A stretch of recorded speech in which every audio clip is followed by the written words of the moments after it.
Good evening, everyone. My name's Simon Cartwright. I'm joined with me by a very successful businessman and business coach, Richard Norman. Good evening. Tonight is our free taster webinar. And if you're like me, you want to know the catches, don't you? Why is it free? So we're going to be up front and let you know what we're selling, and then you can sit back and just relax. We've brought together two top business and personal coaches in the country and created the ultimate coaching package. This will include 12 webinars, one per month. You'll get a recording of all of those webinars so you can listen in your own time. And to increase your learning, we're also going to have phone conversation or phone coaching. So if there's something you're not sure about or something you need a bit more support on, you'll have coaches there in between the webinars to help you achieve your dreams and your business growth that you're after. The investment for this awesome package is a one-time membership payment of £95 plus VAT. And also a monthly fee of £40 plus VAT for the 12 months. That should be up on your screen now for you to see. And I know what you're thinking. You're probably thinking that's pretty cheap. Well, you wouldn't believe it, but for the first 20 people, as we've got there, it's only going to be the membership fee plus £20 plus VAT. You'll see that on the screen, and the link will also come to you via the chat box, and we will also have it on the screen later on for you as well. All right, okay, I've just been informed we've only got 11 of those 20 spots left, so if you get a feeling in your gut you want to do it, press go. We will also be sending a recording of this webinar to you, so you can also check this particular webinar out in your own time. If you have any questions, you can email richard@cigroup.cc.com or simon@thinkpositivecoaching.com. We'll put that in the chat boxes as the night goes on as well. You can also put your questions in the chat box and we can record them and get back to you, and we'll contact you at a later date and answer all of your questions. Right, with all of the admin out the way, tonight is a very quick overview to show you, or give you a flavour of the sort of coaching we give. Richard and I come from different angles and I think it complements very well. So pens at the ready.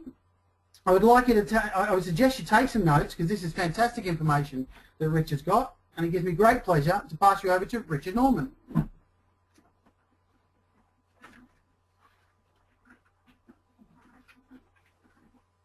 Thank you, Simon. So tonight we're going to look at, or illustrating to you, how to get in front of your ideal new clients whilst also retaining your existing clients and gaining new business from existing clients too. So when starting and developing your marketing plan, the buying decisions are based on two main factors. They're based on rational decisions, and they're also actually decided on emotional reasons and decisions. But what the surveys show is that 80% of people actually make the buying decision based on an emotional reason rather than a rational reason. But actual rational reasons are also very important, but very interlinked with the emotions. So as you can see down the screen, the rational reasons why people buy is based on price, quality, the features, the reliability, or a warranty. But the emotional decisions are why people really make that decision. People buy from people. So looking at some of those emotional reasons why people buy, the first one is trust. Trust has become the new currency in business, and especially with social media, whether it's LinkedIn or Twitter. If you have a problem with a business, it's very easy to start spreading those bad comments or rumours out very, very quickly. So it's become even more important for business and SMEs to engage with social media and to actually understand that trust has become the new currency. So when you look at the rational decision for people buying, whether it's based on quality, reliability, or a warranty, all three of those actually help people believe in the trust of a brand. You then look at one of the other emotional reasons why people buy, greed. In 2006, I actually remember going to Selby and walking around the corner to see 350 people queuing round the block, based around they thought they could make any kind of money on property no matter what they bought.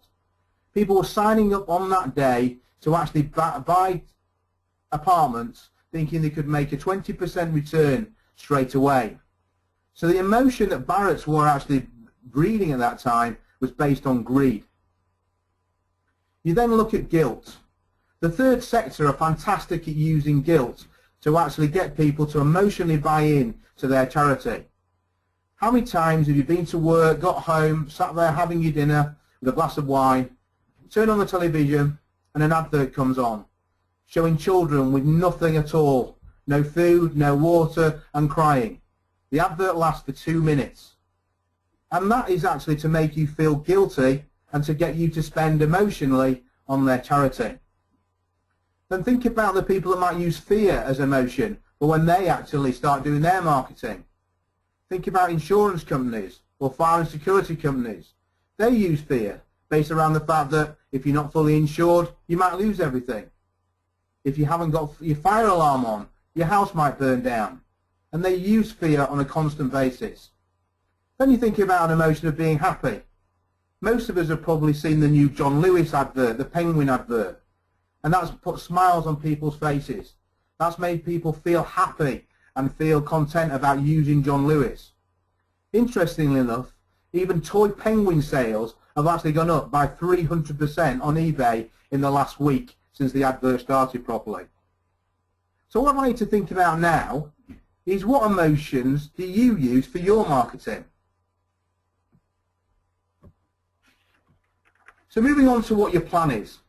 For me, your marketing is initially starting by defining your vision of your business and setting some very specific and realistic goals. And moving into December, it's a great opportunity for you to actually set those goals for 2015. So after you've set your goals which are specific and realistic, then define what your product and service is. What is your real value? What is your product? Every day you get up before you go to bed, the average human being, so in the Western world, will see somewhere between 3,000 and 4,000 different marketing messages in one day. So it's really important that you get your message out there constantly, repetitively, and make sure it's right. If I'm hearing so much noise, why am I going to buy from you? There's lots of businesses that I coach that are very, very good at what they do, but they have a real challenge in getting it to market. And that's because they don't tell people about what they do. So when you define your vision, your goals, then you really need to identify who is your ideal client. Who is responsible for buying the buying decisions with that client? Where is their problem? Listen to them. Have a bit of empathy and understand them. Go and speak to them. Can you provide a solution? Certainly for my flooring business, we've actually got it down to 3 core sectors that we actually sell our carpets to. And that's letting agents, architects and builders. And we spend most of our time looking for those 3 people within the construction sector, because that's where we get probably 80% of our business from. But also when we think about a letting agent, who is the person responsible in a letting agency? It's probably not the person on the front desk who is actually trying to let the properties. It's more likely to be the person that's head of maintenance. So when you've identified your ideal client, also look at exactly who is the person within that business that can actually provide your business for you. Then start looking at identifying your brand. Why are you different? What is your unique selling point? What are some of the values of your business? What do you stand for? Why do people buy from you now? Remembering as well that as a human being we have different preferences for taking in information. Just over 40% of the population have visual preference, 40% are kinesthetic. In terms of listening, about 16%, and in terms of taking in data, about 8%. So when you're looking at developing your marketing strategy, I suggest you use all 4. And that could take in terms of the wording you use, the visuals you use, and even using the numbers. So after you've identified your brand, think about how you're going to get it out there. I also suggest you look at competitors. Who are they? Look at their strengths. Look at their weaknesses. You don't need to reinvent the wheel. You just need to make it go around better. So when you look at your competitors, you can see what emotions they're using in their marketing. What are they doing really well in terms of their marketing? Also look about what they're doing poorly in their marketing that might just give you an edge.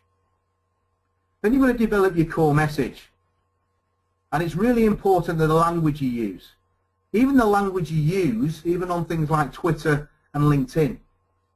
When we're talking about people being visual, think about the fact of using the word like look or see or illustrate in your language. Think about it in terms of feel. If people are kinesthetic, how do you feel about that? So developing your core message, and remember, as I said before, between 3,000 to 4,000 different messages a day.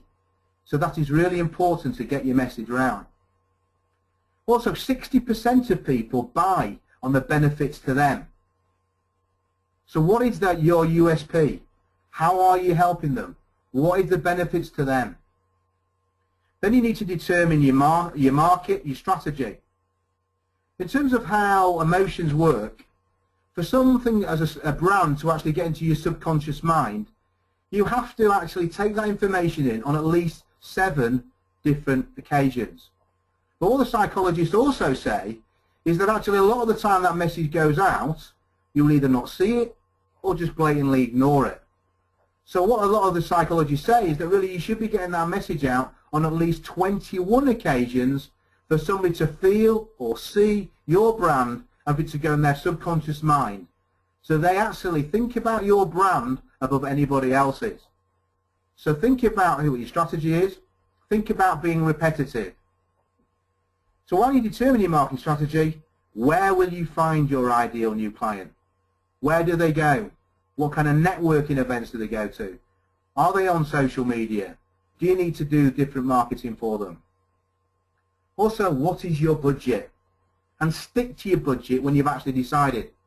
I've seen lots of businesses who set budgets at the beginning of the year and go way over it without thinking about it.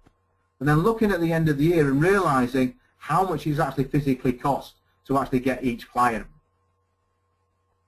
So then you're moving on to selecting your activity for each strategy.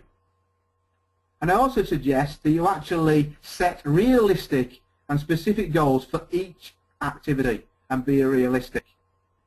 Now I'm going to illustrate what activities I use to develop the businesses that I've been involved with.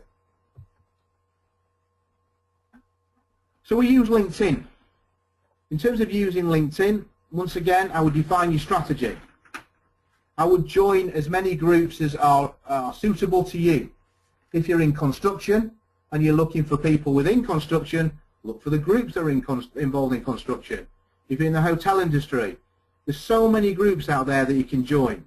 Also, when you're joining the groups, have a little look to see what the discussions are. See if people are having discussions. Because some of the groups, whilst they might have been open with a few thousand members, there might not be many people taking part. I also suggest that you actually look at concentrating probably on just 3 or 4 of those groups so that you can actually put more discussions out, that you can actually join in with those discussions and then actually link in with people within the group. Remembering again that people buy from people. So if you're developing that trust, even though people on social media, I still suggest that you actually go and make meetings and do one-to-ones with them. I think that's absolutely key to winning new business. When you're actually doing LinkedIn, think about your profile. That is almost like your CV online. So you need to develop your full profile. Make sure your picture is right for what your brand, for what your emotions are. Make sure you illustrate the benefits of why people should buy from you. Illustrate why you are an expert in your field. So that actually gives people, again, the basis of trust to understand, yeah, he knows what he's talking about. And also, put your contact details on it. The amount of people who are on LinkedIn that I go and search and I actually want to buy from them and they don't make it easy for me to contact. So I do suggest that you actually put your contact details on and make it very clear. Moving on to Twitter. As Simon said before, we are doing a full 12-month program next year, and we'll actually talk about some of these marketing strategies in more detail during the course of the next 12 months. But if I can just give you a few tips on how Brand Yorkshire developed our Twitter following. We only started out 2.5 years ago on Twitter. We've now managed to amass over 30,000 contacts. That is a very big community that we're engaging with every single day. So if I'm giving any tips around Twitter, once again, get your profile right, get your picture right, because the visual can be very important. I suggest you follow as many relevant people as possible. Twitter allows you to follow up to 2,000 people without actually thinking that you're spamming them. So I suggest that you follow up to 2,000 people, but once again, follow the people who are relevant to you. Going back to my flooring business, we follow people who are letting agents, anybody in construction or property or the housing market. Also follow the hours. If you put hashtag Harrogate Hour on a Monday, if you put hashtag Yorkshire Hour on a Wednesday, hashtag England Hour on a Sunday. It's a fantastic opportunity to link in to so many people within your community. Find out what hours are relevant to you, and I suggest you use them. Twitter now also gives you the ability to actually add 4 photographs to the actual tweets that you're sending out. So I suggest that you utilize the visuals as much as possible. Remember, just over 40% of the population have a visual preference, so why not use it? The most important thing about Twitter, it's great engaging with 30,000 people, but people as a rule will not just do business based around social media. If you engage with somebody on Twitter, either they follow you or you have a conversation on Twitter, why not just ring them and ask them for a meeting, or even send them a tweet or a direct message? People buy from people. Use it as a fantastic way to get through the gatekeeper. So that's whether you're using LinkedIn or Twitter. The amount of times that I've rung somebody to speak to somebody very important, including members of Parliament, and I've said I've been having a conversation on social media, and they put me straight through. Makes life a lot easier when you're doing that telephone marketing. Then moving on to emails and letters. Emails still have a big place in marketing. The actual percentage of business you get from it tends to be probably smaller than most of the others. But it's still a great way of keeping in touch with your existing clients and actually illustrating to them the ongoing benefits, the changes for the business, and new developments, whether it's new products or new services. I've actually started now using letters again. We all know that actually we don't get that much through in the post in our business anymore. So I've actually started using letters for specific products, and it has worked for me. I've actually sent them out, which the language has got to be very clear. Once again, use visual words, make sure figures are on it, make sure it's very clear and concise, and actually make sure it's addressed to the person who you really want to speak to. Then using postcards. A client of mine who is always looking for property uses postcards on a regular basis. He uses them in Harrogate to great effect, and has managed to get 3 or 4 new clients in the last 6 or 7 months by just posting a postcard through people's letterboxes to see whether they'd be interested in selling their property. Facebook. Facebook has a place very much more, I believe, for B2C. That's business to the direct to the consumer rather than B2B. What has happened with Facebook again over the last 6 months, that it's become more visual again, which has meant it's actually become more viral. And that links very much into YouTube. I do believe getting a very good video for your business can make a big difference. I think more people actually look for information on YouTube than possibly even do on Google now. And you can have your own YouTube channel. So you can once again illustrate to your clients, to new clients, to existing clients, what you do in a visual form. But once again, it's the viral nature of it. And that goes back to whether it's Twitter or Facebook. Certainly with Twitter, Brand Yorkshire, there are certain tweets where I've had over 400 retweets. What does that mean? It doesn't mean that we just had 400 people look at that tweet, but that could mean thousands and thousands. And it's the same with Facebook and YouTube. If you can link on to a very interesting video, and if you can get people to share those videos, that can really illustrate the benefits of working with you. Moving on to websites and SEO. It's really important that your website says what you really wanted to say about your business. I also think you should start looking at blogs. Blogs is a great way of building that trust and getting your emotional message out by how you write. And if you can get people who are actually interested in what you say and be seen as an expert, that is a fantastic way of winning new business. The added value of doing blogs is you can actually add them to your website, to your emails, to your tweets, and to your LinkedIn messages. So don't just think a blog of 350 to 400 words will just go out and nobody will read it. Link it to all your other messages. It's a great way of being seen as an expert. Moving on even to a magazine. I suggest you can look at some of your trade magazines. People still like to read magazines. People still who are kinesthetic like to touch and feel and go, well, that's what, looking at them. But I think it needs to be very, very niche. Telemarketing. Telemarketing still has a place very much in business, even allowing for everything else. To get a meeting with somebody is your ideal aim. You still need to pick up the phone. So whether you're using all the other aspects and all the other avenues of marketing, please still pick up the phone and go and meet somebody. I actually set myself a target of having 10 meetings every single week.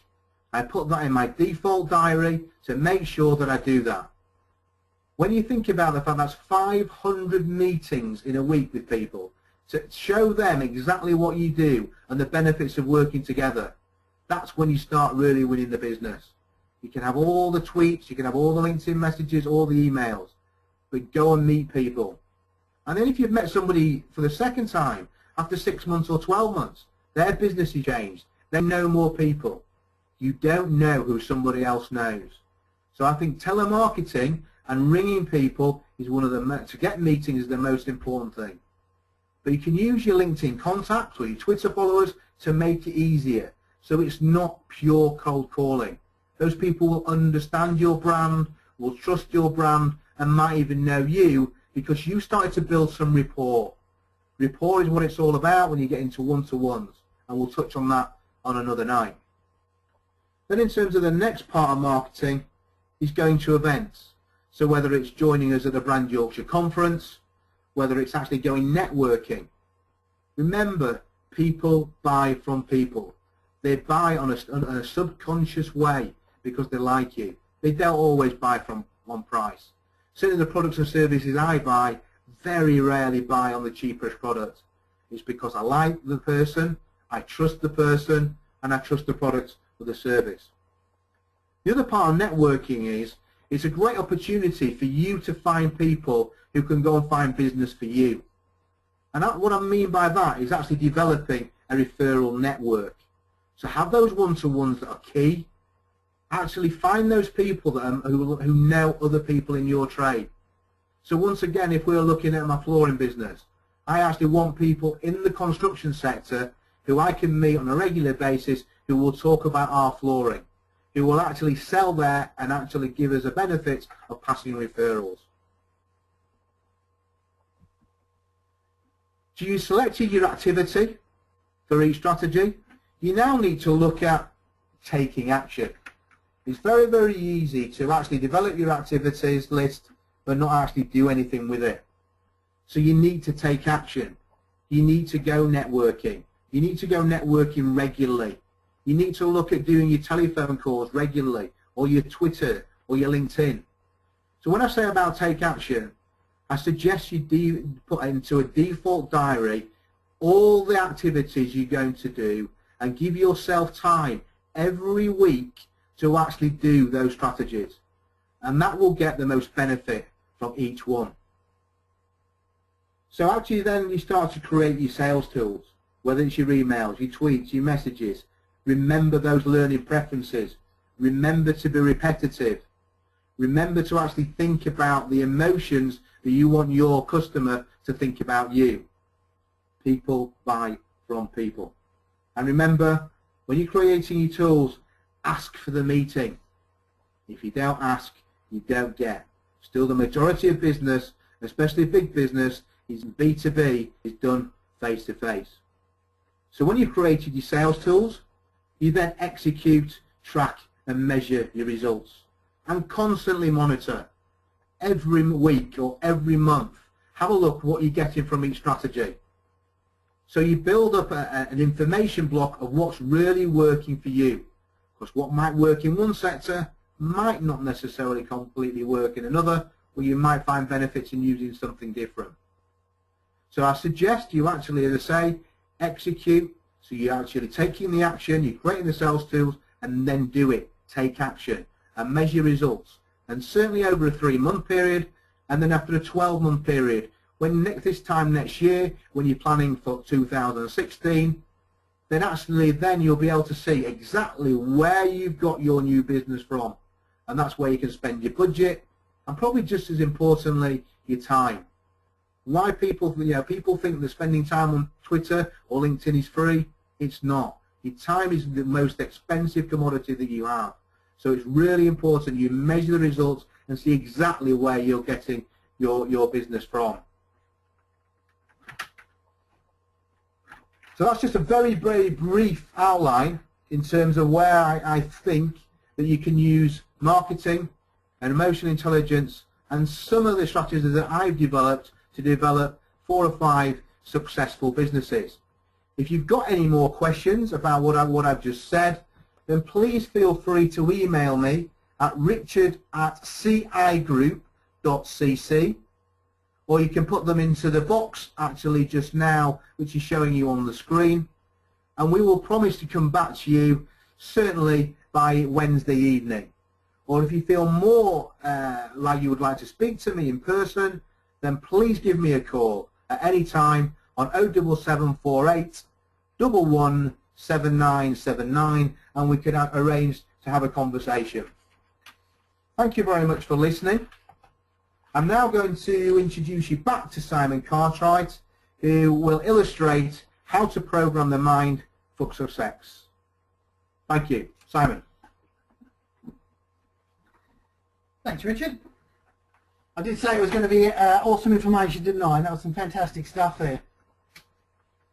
I'm going to start by explaining how the brain works. The way we learn is we make neurological connections in the brain, in the pathways of the brain. And this connection, if it's repeated over and over again, creates long-term memory. Every time you learn a new bit of information, it makes a connection. However, knowledge without action is just part of the way we make connections in the brain. There are 2 ways to make these connections.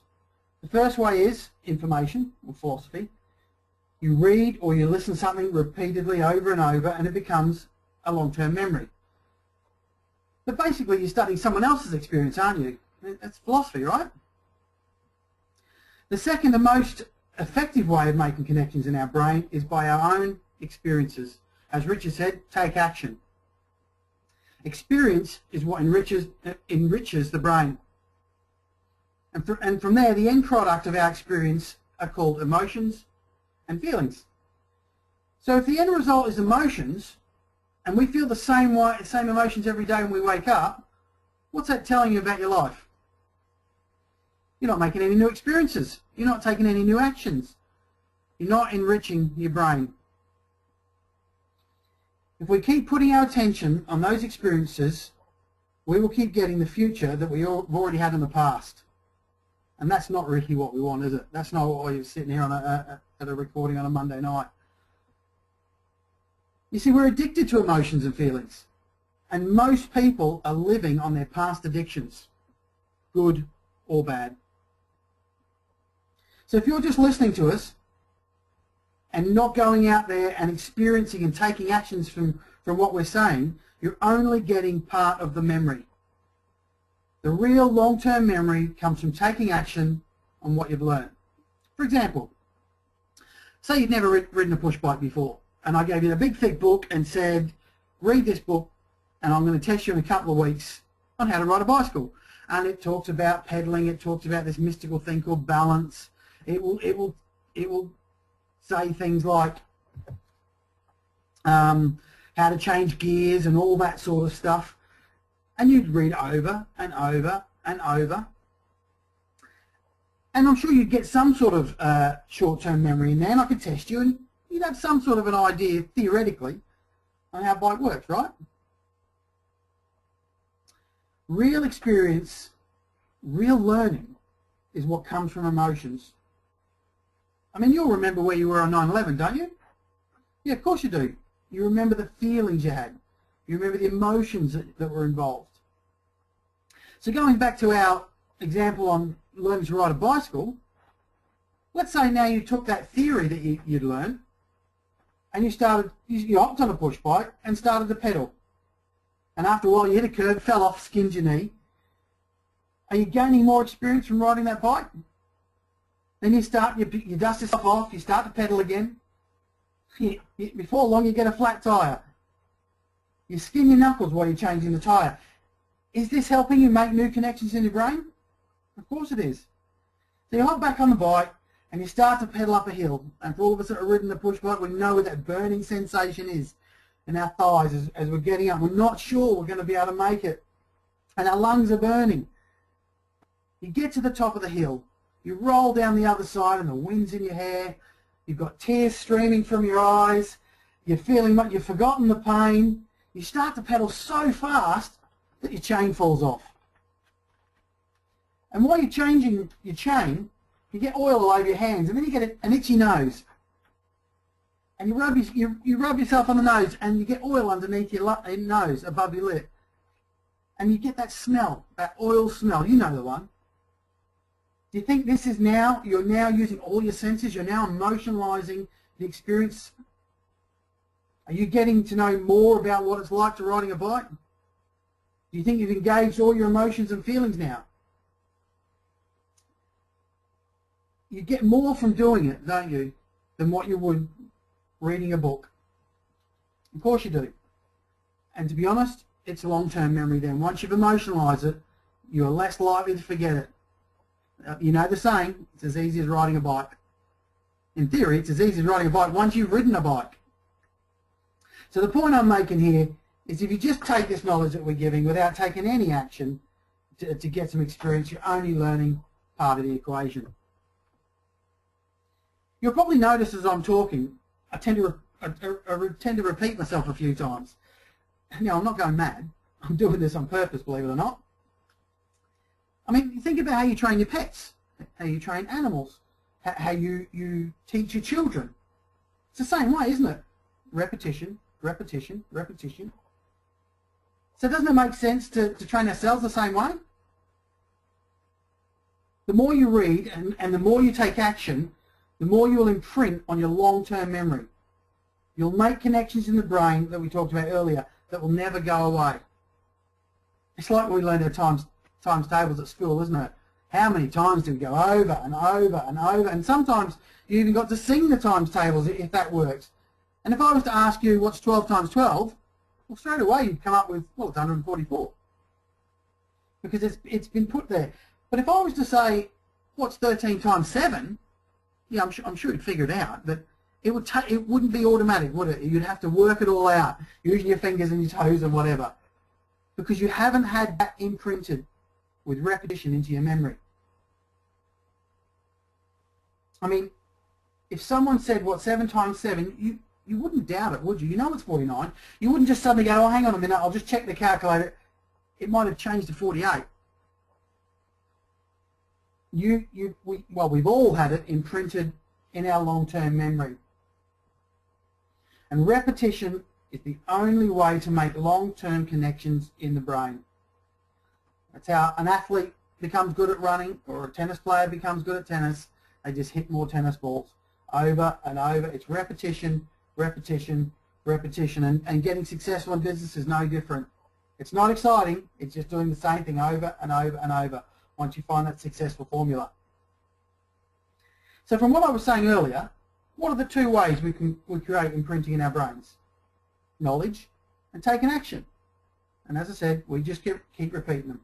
It usually takes 60 to 90 days of daily repetition of a successful imprint to make something into a long-term memory. It doesn't take long at all, really, does it, when you think about it? Even our language has been imprinted into our subconscious. You heard it around you over and over and over, so by the age of 2 you were starting to speak it yourself.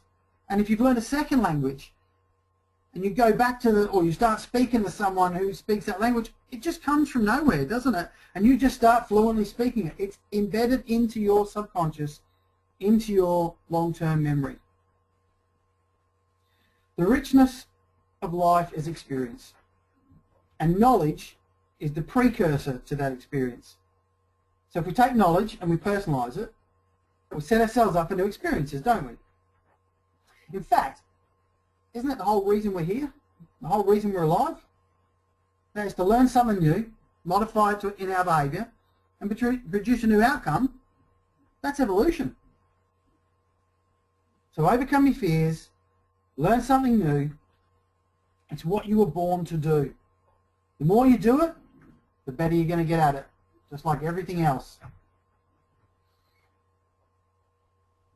If you're not happy with the person that's sitting there in your seat right now, you can change them. Over the 12-month course, we will help you change whatever bad programming you have, and what bad program you currently have, and make them into successful programs. How do I know this can be done? Well, apart from I've done it myself, everything I teach you I've done myself first. I teach people on a daily basis to do this, to change old, drawn-out programs into new, successful ones, using the 5 senses and using techniques I'll go into later.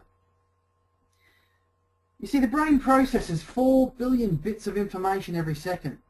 Yeah, you heard it right, 4 billion bits of information every second subconsciously, and 2,000 bits consciously. So don't you think it's possible you could be missing a few bits of reality out there?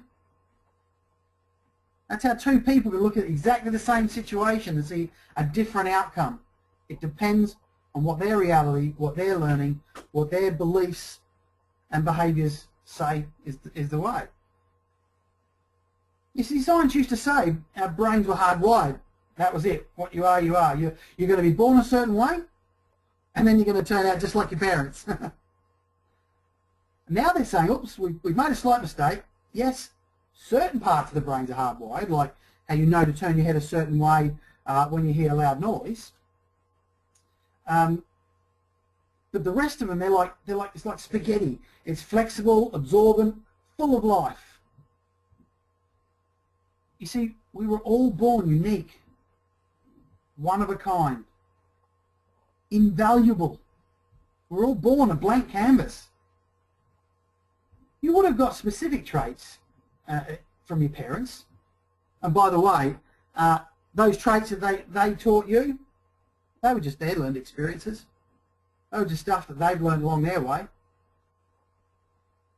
They would give the fetus what they've practiced the most, basically. Your dad's anger, you might have taken on your dad's anger or your mum's organisation skills. But in the essence, really that only makes up to 50% of who you are. As we discussed earlier, the other 50% is up to you to make your own circuits, your own connections, and your own habits and beliefs. Well, I hope that makes you happy. You don't have to turn out just like your parents. There are some simple techniques in changing your programming. Over time, over the 12-month course, we'll give you lots of different techniques because everyone's different. We all take different messages in. We all relate to different things. But it's a bit like, well, if you think computer talk, and my business partner is a computer guy, and he always talks about garbage in, garbage out. So I like to look at it like a set of scales. You put more positive on those set of scales than negative. So while we're on the subject of negative information going into our head, what's the point in watching the news? That's just negative information. It's designed to be negative, because negative excites the masses. Try turning the news off. And if you've got those beepers that tell you what news is on your phone, try turning them off just for a week. And so, you've been on holiday, haven't you? You probably, go across to the continent and you don't watch any news. You watch, because you've got their TV. You don't miss it, do you? You actually feel quite liberated because of it. And try replacing it with some positive information. There's a lot of audio books out there. There's a lot of positive CDs. The recordings from these webinars, you might be able to put them, well, you will be able to put them onto your phone and listen through headpieces as you're doing things. Get that information, just like when you're a child and you learn to speak the language you learned, your born language with, you just heard it over and over and over and over in the background, and before you know it, you're going to start taking on that positive persona. And being around positive people. If you've got if you want to be a world-class tennis player, you're not going to go and hang around at a swimming pool, are you? You'll go to a tennis centre that has quality players and learn from those players over and over, being around and learn what they say, learn how they act, learn how they train. And whatever your business is, now, as Richard mentioned, get to networking events that relate to your business that will help you develop a more positive outcome. You'll see people that have a similar story to you, except they're a few years down the track, and you might be able to relate to them and go, right, well, if they can do it, well, I can do it. Association is a key. I heard a statement years ago, and it said, you are who you are because of the books you read and the people you associate with. So get out there and start associating with some very successful business people, and before you know it, you'll be taking on some of the traits that they have. Another avenue is books. The good thing about books, it's actually your voice. It's your voice telling you all this positive stuff. Now, if reading's a challenge to you like it was to me, I set myself a target of 5 pages a day. I heard it somewhere, and I thought I could do that. I can do 5 pages. I set a goal of 5 pages a day, and over a year, that is 1,825 pages of positive material. That's life-changing. Just 5 pages a day. If you need any help suggesting on any of these books or CDs, by all means, you've got my email. It will be put back in the chat box later on. Email me, and I'll send you some suggestions of what to read to help your situation out. The last one is affirmations. Again, it's your voice. So there's an old saying, hung by the tongue. What you say is what you get. These old wives' tales have some meaning to them. When I first heard about affirmations, I was digging holes for a living, and I joined this business. They said, say you're a successful businessman, because you're supposed to say it in the present tense. Well, I couldn't do that because of the situation I was in. So I heard one that said, every day, in every way, I'm getting better and better. I could use that one. I started doing this, and eventually I did start to say more affirmations, and it was, again, more positive coming out of my mouth than negative. And over time, and these affirmations need to be said in the present tense. So whatever your goal is, start to say that affirmation as if you're already there. You see, the mind doesn't know the difference between fact and fiction. You've all been woken up from a dream and thought it was really happening. You've all been daydreaming and laughing at something.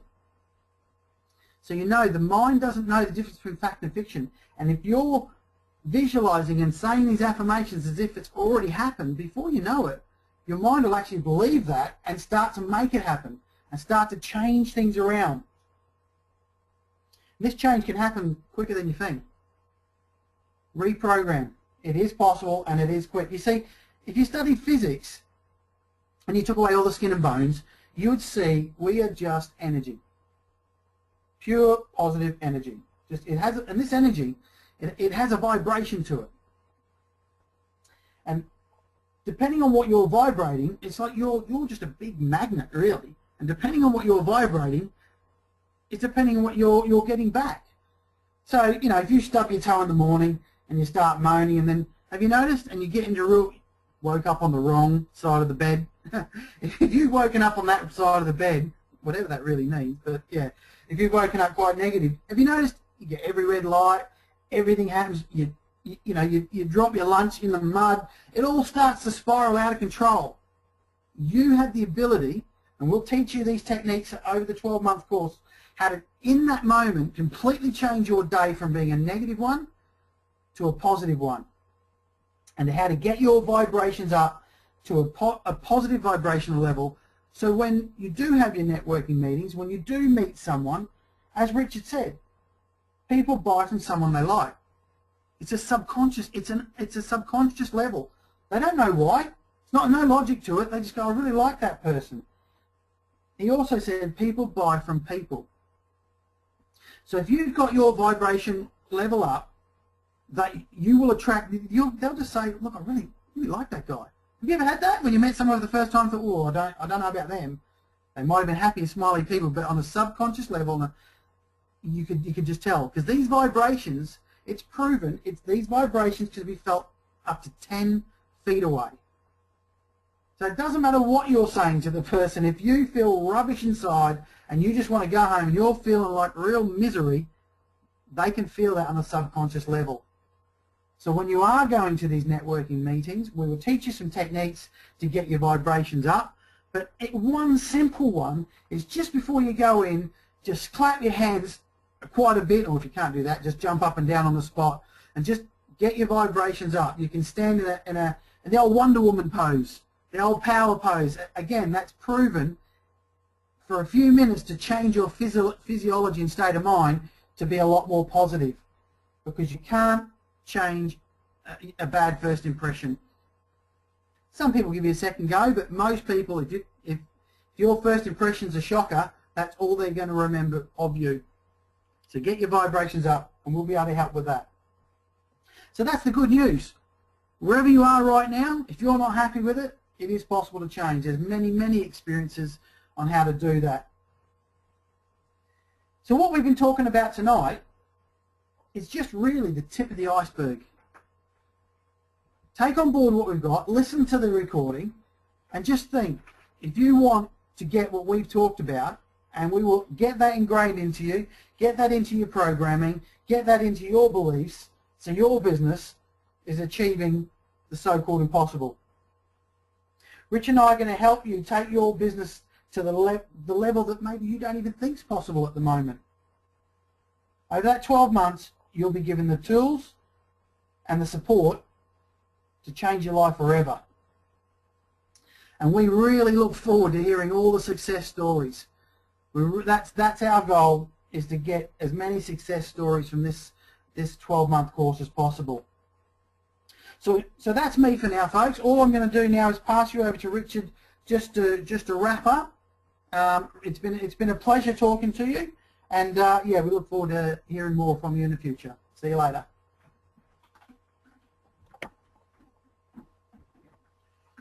Thanks, Simon. That was fantastic. Thank you.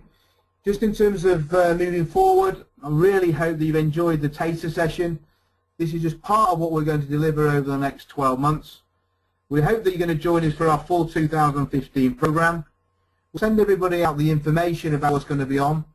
But as Simon said before, you can sign up now, where it's just a deposit of £95 plus VAT, joining fee, and then only £20 per month. Now that doesn't only include these online webinars, it also gives you the opportunity of a minimum of 30 minutes of telephone coaching, and together with all the presentations that you can also have and to keep. So if you would like to actually join us for next year, you can actually sign up by actually using that link.